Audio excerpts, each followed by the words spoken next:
Yo, what's up guys? Welcome back to another video. Today I'm going to be showing you how to fix error code 268. You have been kicked due to unexpected client behavior.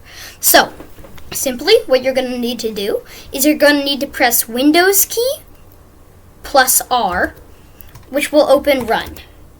Simply in the open, where it says open, type temp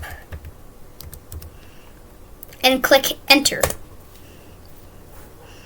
It'll bring up a bunch of files. Click Control A to highlight them all and simply delete them.